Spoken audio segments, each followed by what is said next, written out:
Olá, boa tarde, tudo bom, gente? Boa tarde não, né? Bom dia, que eu acho que vocês estão vendo esse vídeo hoje de dia, né? Porque é de manhã, pra gente dar uma olhadinha nesse vídeo que a gente está fazendo sobre portos, aeroportos e fronteiras. Bom, chegamos no assunto que eu gosto de falar, chegamos num assunto que é super atual agora com esse negócio da pandemia funcionando, dessa coisa que está aí ativo, dessas notificações, dessa importância que a gente está vendo agora, justamente para as questões que estão voltadas pelo fluxo de pessoas, fluxo de mercadorias, o fluxo de uma maneira mais generalizada. Então, gente, hoje a gente vai falar sobre um assunto que está super atual e hoje a gente vai falar bastante sobre o Covid. Como eu sempre falo para vocês, eu espero fazer uma aula mais dentro de uma proposta muito mais objetiva, para a gente não ficar ali ficando muito prolixo e não se entender direitinho. Eu estou acreditando que as nossas aulas síncronas estão sendo, nossos encontros síncronos estão sendo muito bacanas e muito providenciais, então assim, o retorno, o feedback de vocês está sendo para mim muito importante. Bora falar então de portos, aeroportos e fronteiras. Bom, gente, qual é a importância do portos, aeroportos e fronteiras pra gente? A gente tem visto aí durante essa pandemia uma importância gigantesca justamente pelo fluxo, né? E aí vale a gente ressaltar um videozinho que a gente deixou lá no Moodle também sobre o fluxo que tem dos aviões durante 30 dias. Parece um chamiscadinho, assim, cheio de estrelinhas mesmo, né? Que a gente vê os aviões ali se transmutando, na verdade, se transportando de um lado para o outro e vê a importância disso para dentro da nossa estrutura. Bom, a gente já viu que a globalização trouxe pra gente não só coisas boas, como a rápida comunicação, como o advento da atualização tecnológica, do desenvolvimento da tecnologia, da nossa comunicação rápida mesmo, do nosso transporte. Nunca, quando a gente pensou que isso na Idade Média a gente ia conseguir uma coisa dessa, então antes da Idade Média mesmo, na Primeira Guerra, a gente chegar no outro lado do mundo praticamente somente em 24 horas, ou então chegar na Europa, Paris, em 12 horas, então assim, né, do tipo, foi uma coisa que deu um bom avanço entre as nossas comunicações e entre as nossas, na verdade, entre os nossos direcionamentos enquanto seres humanos, enquanto unidades de um planeta. Só que aí, junto com isso, vieram algumas questões, que são as questões realmente das trocas que a gente está trabalhando, não só com as trocas de mercadoria, mas com as trocas rápidas de doenças. E aí houve-se a necessidade da gente esclarecer alguns padrões e algumas questões normativas. Mais uma vez a Visa chata aqui, falando sobre normativas e falando sobre quais são as regras, quais são as normas que a vigilância sanitária trabalha em cima disso, e por isso a gente fala de portos, aeroportos e fronteiras. Eu vou dar um parênteses aqui, porque a gente ainda vai falar muito sobre isso dentro do nosso aspecto do estudo de caso, e eu queria que vocês transpossem, assim, colocassem a nossa visão da vigilância sanitária de portos, aeroportos e fronteiras para o território de vocês, como se cada um do território de vocês fosse um território meio que um país. Imaginem isso dentro da proporção que vocês têm e das trocas que acontecem dentro disso. Tragam isso para o mundo que vocês vivem. Eu vou falar de uma maneira ampliada, realmente, que é uma questão muito ampla, né, de portos e aeroportos. A gente tem uma fronteira gigante, o país, como eu falo desde o primeiro vídeo e agora nesse último vídeo. Eu falo mais uma vez que o país ele é ele tem extensões continentais, então eu tenho fronteiras secas, eu tenho fronteiras úmidas com os rios, eu tenho a fronteira úmida da floresta também, então assim, é uma fronteira seca que ele trabalha com vários rios ali dentro, a floresta amazônica é gigantesca. Eu tenho, além disso, eu tenho ainda a fronteira que é a fronteira mar, eu tenho a fronteira aérea, eu tenho a fronteira marítima. Ou seja, a gente tem várias fronteiras e várias barreiras que a gente precisa trabalhar dentro disso e se organizar dentro da vigilância sanitária com esses aspectos. E por isso a gente começa a organizar aqui essa estrutura da vigilância sanitária. Vou colocar para vocês aqui as atribuições que a vigilância sanitária tem dentro desse quesito. As atribuições em portos, aeroportos e fronteiras são ações da vigilância sanitária em ações portuárias, aeroportuárias, que a gente trabalha muito com porto por conta da nossa experiência e do tráfego maior que vinha muito do lado de fora através do mar durante muitos anos. Aí a gente evoluiu dentro dos aeroportuários e aí os pontos de passagem de fronteira, tanto pontos de passagem de caminhões e de veículos, quanto de pessoas também, né? Isso também é uma atribuição da vigilância sanitária, da ação da vigilância sanitária. Inspeção de produtos de saúde e importados, para a saúde de importados, na verdade, né? Essas atribuições, elas estão definidas pela 9782 de 1999 e dão pra gente algumas responsabilidades dessa gerência geral. Eu tenho a gerência geral e eu tenho as coordenações de vigilância sanitária estaduais e municipais, que são dos portos e dos aeroportos.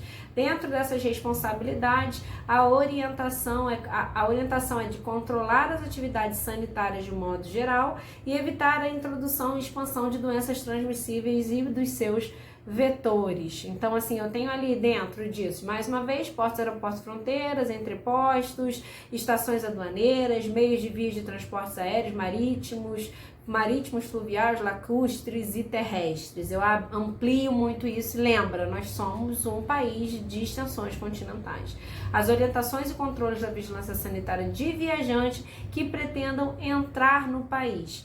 Isso é uma questão bastante delicada. Eu acho que durante a nossa encontro síncrono vai deixar isso mais claro com relação às nossas responsabilidades e até onde a gente pode ir também com relação a isso. Então, é uma normativa bastante complexa dentro do nosso sistema. Bom, na gerência geral eu coloquei para vocês aqui só para vocês verem mesmo essa questão mesmo, para a gente poder ver quais são os posicionamentos, quais são as caixinhas, como é que eu trabalho dentro da hierarquia dentro disso. E eu tenho uma hierarquia baseada dentro das gerências de processos operacionais, é onde está essa setinha vermelha. Dentro dos processos operacionais da Anvisa, a gestão de portos, aeroportos e fronteiras está bem ali, ok? Além disso, eu tenho uma estrutura organizacional dentro disso, dentro dessa, onde eu tenho a gerência geral, que ela é estruturada nas seguintes gerências: gerência de infraestrutura, meio de transportes, controle de vetores, orientação e na verdade, controle sanitário dos viajantes, projetos especiais, ou seja, no caso nosso da Covid, a gente está dentro de um projeto especial, dentro dessa gerência, inspeção de produtos e autorizações de empresa e planejamento e avaliação de acompanhamentos. Quando a gente fala de projetos gerais, não é que eu saio de todos os outros e entro num projeto especial, não, tá, gente? Eu entro com todos os outros dentro do meu projeto especial, então é por isso que é tão importante a gente entender que a gente está dentro de um processo especial. Coordenações de vigilância sanitárias dos estados, eu trabalho bastante isso para poder saber o que pode entrar, o que não pode entrar, e aí vale as especificidades também dentro de cada um dos estados. Um exemplo clássico que a gente tem aqui é o exemplo do queijo de Minas, entendeu? Que é o queijo Minas que a gente fala. O queijo Minas, ele na verdade só existe no estado de Minas Gerais, os outros são queijos curados e a gente vai ter um tipo de substância para fazer o controle, para a gente poder ter uma conservação melhor no controle de microbiológicos. Então, queijo Minas, gente, só em Minas, beleza? Postos de vigilância sanitária que eu tenho dentro dos portos, aeroportos, nas fronteiras, nas alfândegas, nos recintos alfandegários, eles são subordinados às questões estaduais também, ok? Mais uma vez eu coloco para vocês aqui só para vocês verem a hierarquia dentro disso, e aí eu tenho a gerência de avaliação e acompanhamento, gerência de controle de vetores, eu vou ter ali tudo bem dentro dessa gerência geral, e as coordenações, elas não fazem parte de uma caixinha, na verdade elas são todas as caixinhas, e elas fazem parte, como se elas fizessem parte dessa gerência mais geral mesmo, ok?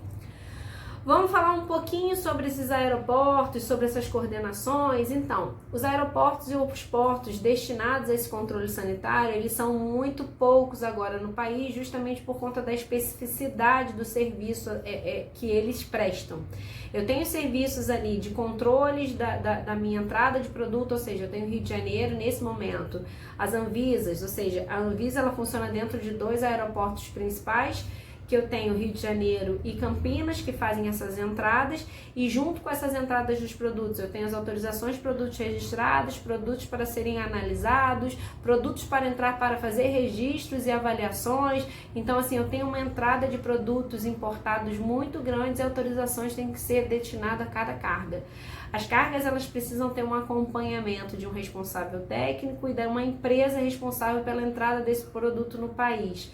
Não é a Labangu que a gente consegue esse negócio na comercialidade. A Labangu é uma palavra forte, né, gente? Mas a Labangu que eu tô dizendo assim, meio que ai, à vontade, sabe assim, né, do tipo, no quesito à vontade. Então, assim, não é uma questão muito rigorosa e ele precisa ser autorizado a cada carga que entra. Então, isso também é uma questão que acaba burocratizando justamente por a gente ter um número menor de aeroportos e portos que têm esse tipo de serviço alfandegário de liberação da Anvisa. Ok? Vamos falar um pouquinho sobre o que tem a questão da competição não, opa, desculpa, da orientação e do controle dos viajantes. Eu tenho uma legislação específica brasileira que faz com que eu tenha as minhas características primárias para eu poder saber quais são as doenças que eu tenho controle aqui dentro e quais são as doenças que eu não tenho controle para poder assim exigir carteira de vacina, vacinação específica. Bom, para isso eu tenho um regulamento sanitário internacional que está disponível no material para vocês, que é o RSI, e eu tenho acordos firmados com outros países. E aí eu gostaria de entrar um pouquinho sobre isso para a gente falar o que está acontecendo agora nesse momento que a gente vive de pandemia. Bom, a gente vive uma experiência pandêmica bastante complexa, onde a gente está subjugado, como se fosse assim, não é subjugado, mas na verdade apoiado em supremacia pela OMS, que é a Organização Mundial de Saúde. Por que a gente está apoiado em supremacia por eles? Porque a gente faz parte de um acordo internacional. Nós somos participantes ativos da OMS. Nós acordamos com eles que fazemos parte do grupo justamente para quê? Para a gente ter um acordo internacional de saúde. Isso foi montado, gente, em 1969. Isso já tem um bom tempo que anda dando certo esse nosso posicionamento. Então, assim, esse posicionamento faz com que a gente tenha que cumprir determinadas regras internacionais. Essas regras internacionais que eu coloco para vocês aqui dentro dessas regulamento técnico do RSI, né, o Regulamento Sanitário Internacional, traz para mim uma segurança do que está acontecendo no mundo inteiro nesse momento pandêmico. Então, fechar os aeroportos, não deixar com que as pessoas entrem, fazer os controles sanitários dos aeroportos, não só com as pessoas, mas também com relação aos produtos que estão entrando, é uma questão de não só uma normativa interna nossa brasileira, mas sim uma normativa muito mais internacional e dado até através da OMS mesmo, ok?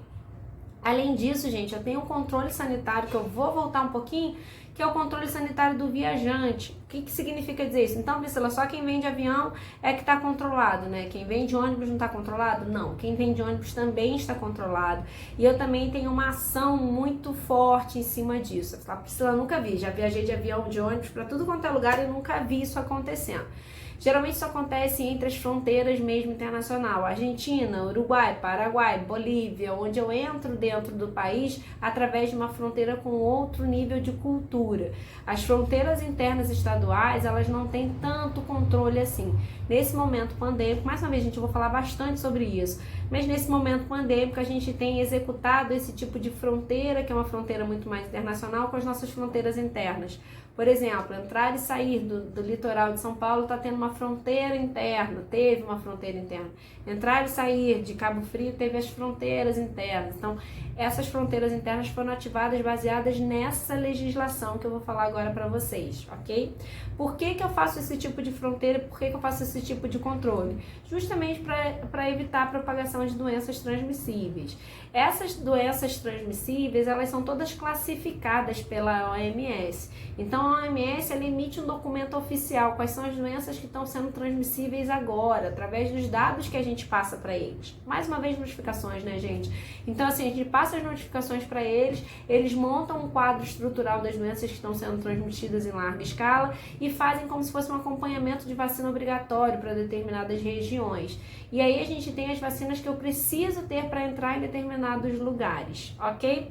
Essas normativas, elas têm os preceitos para garantir o máximo de proteção mesmo contra a disseminação de doenças consideradas de controle internacional, que é o nosso caso agora da Covid, ok? Coloco para vocês aqui, essa questão da notificação tem muito a ver com a vigilância epidemiológica e essa questão da prevenção tem muito a ver com a nossa notificação também da vigilância sanitária. E para isso, gente, eu tenho aqui um planejamento estratégico entre a vigilância sanitária e a vigilância epidemiológica, que é esse quadrinho aqui. todas as vezes que acontecem qualquer coisa, qualquer tipo vamos se movimentar dentro da nossa estrutura, epidemiologia, como é que a epidemiologia vai trazer essa informação para mim, como é que eu vou utilizar isso na prática, dentro da vigilância sanitária, através dos meus controles. Eu tenho ali o trabalhador, o viajante, ou administrativo até mesmo do meu aeroporto, e aí eu vejo onde que ele está. Tem um posto médico? Tem. Então, se tem um posto médico, eu tenho uma troca direta do posto médico com a Anvisa que está dentro daquele território internacional que é o aeroporto. Não tem posto médico, ele vai direto para a Anvisa, sem um posto médico. Ele vai ter que achar um subterfúgio para chegar até lá. Dentro disso, eu vejo se eu tenho um trecho de caso, ou seja, se ele passou, se ele teve alguma questão com relação a isso, lanço para a vigilância epidemiológica, e a vigilância epidemiológica, a Anvisa passa para a vigilância epidemiológica, e eu vou ter ali dentro da encaminhamento do que deve ser feito e o planejamento que deve ser feito, ok? Esse regulamento internacional, assim como eu falei para vocês, a primeira versão foi em 1969, justamente para trabalhar ali com uma coisa mais rígida com relação às trocas que aconteceram durante as guerras, durante tudo que aconteceu ali. Então acabou dando a primeira elaboração foi em 1959, mas depois a gente acabou tendo uma elaboração e uma revisão disso, uma coisa mais firme com relação a isso. Em 1973 eu comecei a ter o certificado de vacinação contra a cólera. E aí eu tive que, nesse momento, deixou de ser necessário, porque já teve a erradicação da cólera, ou seja, a varíola foi excluída do regulamento, porque eu já tive também a erradicação da varíola. Então, dependendo dos casos, dependendo dos níveis ao qual nós nos encontramos, a gente tem ali uma melhoria, uma atualização. A gente sempre está trabalhando com esse quesito de atualização dentro da vigilância sanitária, ok? Nosso regulamento de agora, versão é de 2005, eu tenho uma adequação desse novo cenário global, que aconteceu com a globalização lá pertinho de 2005, e uma intensificação do fluxo de pessoas, que é aquele videozinho que eu pedi para vocês darem uma olhada, que a gente deixou disponível para vocês também. Além disso, gente, a gente provavelmente agora em 2019 vai passar por uma atualização dessa versão do RSI. Então, assim, né, isso também vai ser uma questão de atualizações. Então, a gente está no meio dessa mudança de padrão, dessa mudança toda que está acontecendo aí. Não sabemos direito os caminhos que isso vai levar, mas eu acredito que vai ser uma rigidez um pouquinho maior com relação ao controle de vacinas, logo depois que a gente já tiver com esse controle nas mãos. Além disso tudo, gente, é bem interessante a gente tentar verificar dentro da cabeça da gente, dentro do entendimento da gente, que o fluxo de pessoas não são só pessoas, a gente tem fluxo de mercadorias, e as mercadorias elas precisam de controles. Então é por isso que talvez a nossa troca intensa dentro das mercadorias, assim, traga pra gente alguns obstáculos burocráticos, e é por isso que é tão visado e é tão observado nisso. Bom, vamos falar sobre controle sanitário dos viajantes. Mostro para vocês aqui, gente, também mais um fluxozinho ali para vocês poderem entender também um pouquinho melhor. Eu tenho na entrada do viajante, quando ele está sem anormalidade, liberado, nem temperatura, nem nada de tipo de anormalidade, eu libero ele. A partir do momento que esse viajante ele tem uma anormalidade, eu começo a fazer a notificação. Dentro dessa notificação, eu tenho a comunicação da chegada, da onde ele veio durante a inspeção, se ele parou em algum lugar, se aconteceu qualquer coisa dentro desse meio também com relação à alimentação. Mais uma vez aqui a gente entra dentro dessa perspectiva. Caso aconteça algum óbito a bordo, isso também refere uma notificação, porque a gente não sabe qual foram os motivos que levaram, ok? Dentro disso eu tenho um tempo de controle sanitário para o viajante. É muito capaz disso agora ficar mais forte. Antigamente a gente não ouvia falar muito disso, isso acabava caindo em um dos documentos que eu preciso preencher, porém não preencho.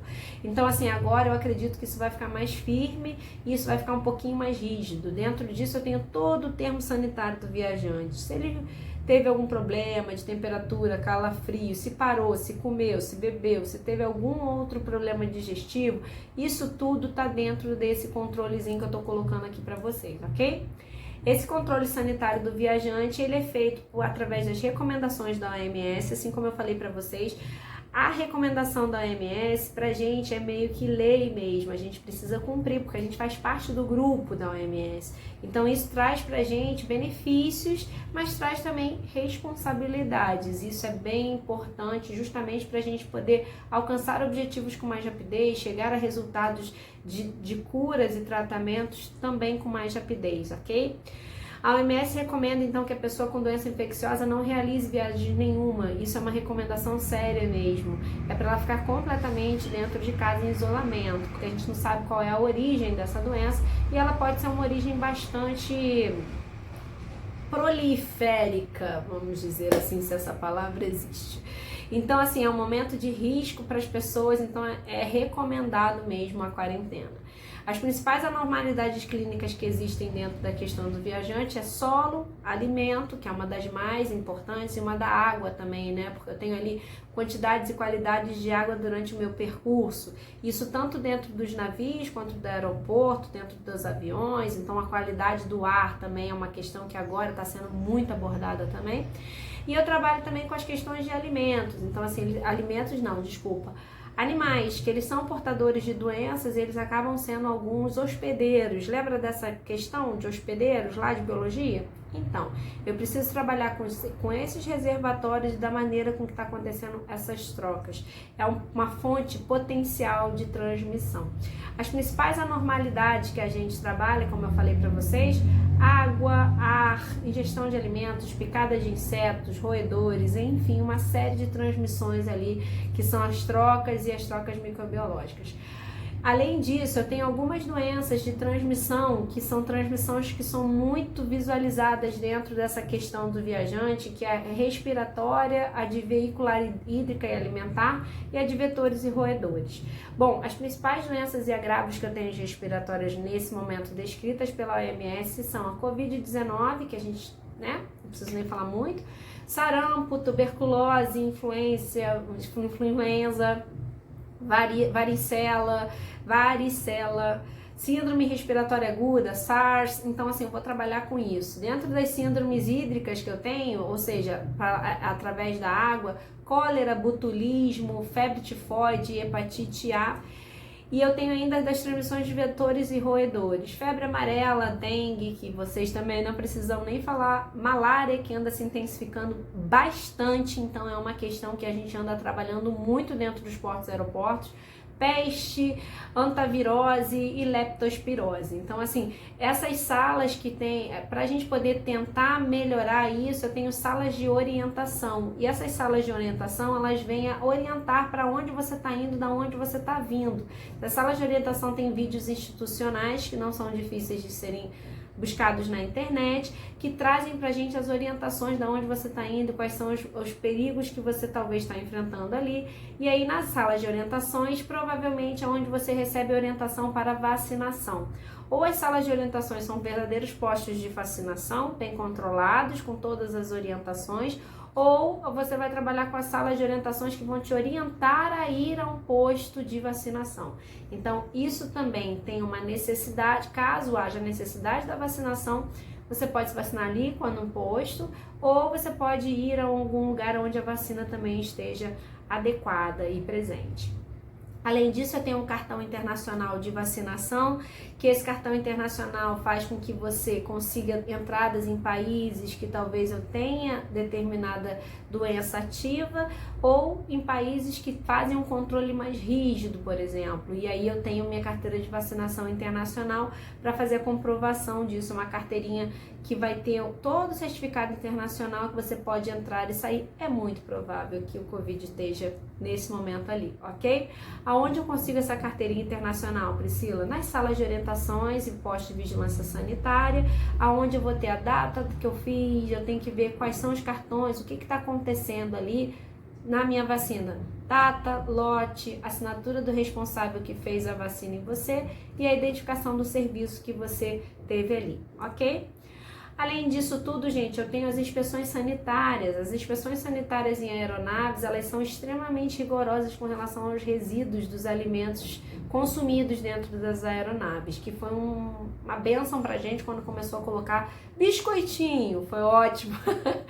Trouxe pra gente uma pacificação com relação a isso, porque os resíduos eram muito volumosos, eu tinha uma quantidade de resíduos biológicos muito grande com relação às questões alimentares mesmo. Então, assim, diminuiu bastante porque os resíduos todos que saem dos aviões, eles são tidos como resíduos biológicos. Então, eu tenho que fazer a esterilização deles antes de fazer o acondicionamento. Então, isso trazia um custo muito grande, diminuiu-se o custo através do movimento que aconteceu com relação a isso. Hoje em dia, a grande preocupação dos aeroportos, de fato, são os filtros, que a gente tem os filtros de ar.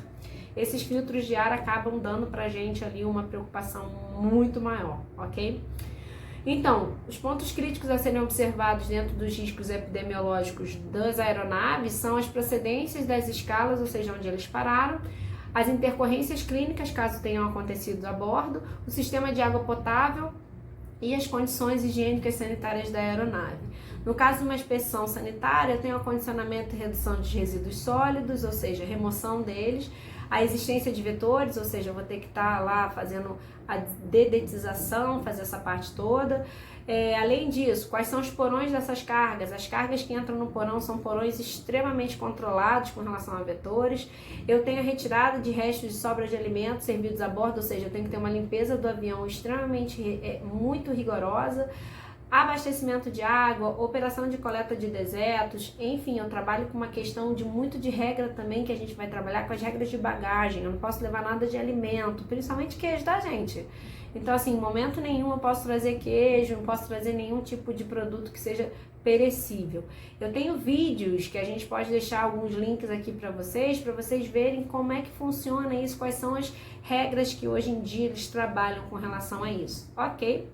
Além disso, eu tenho também as inspeções terrestres, os transportes terrestres. Dentro disso, eu tenho as condições higiênico-sanitárias, como é que tá aquilo, tá limpo, não tá? A existência de limpeza, ou seja, eu tenho que ter ali um comprovante que eu limpo aquele ônibus, aquele transporte terrestre. Quais são os medicamentos básicos para a gente tratar um problema dentro do intestinal, alguma coisa relacionada a isso. E eu tenho que ter um controle de vetores com relação a isso também. Nas embarcações eu já tenho uma questão muito mais profunda, porque eu trabalho com a umidade, então a umidade faz a proliferação de doenças ficarem mais evidentes.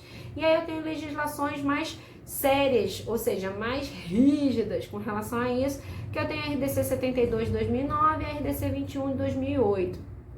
Essas questões vão trazer para a gente uma rigidez um pouquinho maior, principalmente com o controle de águas e as trocas que a gente tem dentro dos navios. Então, assim, eu vou ter uma inspeção sanitária dentro das embarcações um pouquinho mais rigorosa, de fato, por conta disso. Os meus resíduos, eles ficam em postos muito próximos da água pura, então, assim, de utilização.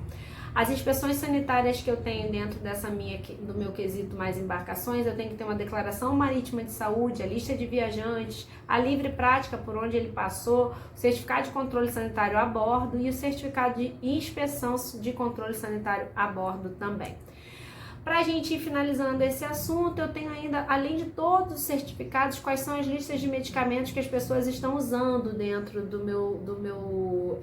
das minhas embarcações. Isso também é muito importante. Eu preciso do manifesto de carga. Assim como acontece com os resíduos, eu preciso do manifesto do que está acontecendo ali dentro da minha embarcação. Por que a embarcação sanitária, a embarcação de navios é mais rigoroso? Primeiro que a gente tem uma experiência maior com isso, a gente tem uma larga experiência, até mesmo por conta do nosso território litoral ser enorme, e a gente tem uma experiência por conta das entradas e do tipo de circulação de pessoas que aconteceu no nosso país durante muitos anos. Então acaba tendo uma experiência maior, como se eu falasse para vocês, tem uma exigência maior também, ok? Amores, tentei fazer o mais breve possível, mas não consegui diminuir de 28, 20, quase 29 minutos. Mas foi um prazer, espero que a gente se encontre e a gente vai falar mais sobre isso e mais sobre a Covid durante o nosso encontro síncrono, ok? Tchau, tchau, até. Tchau, tchau, até.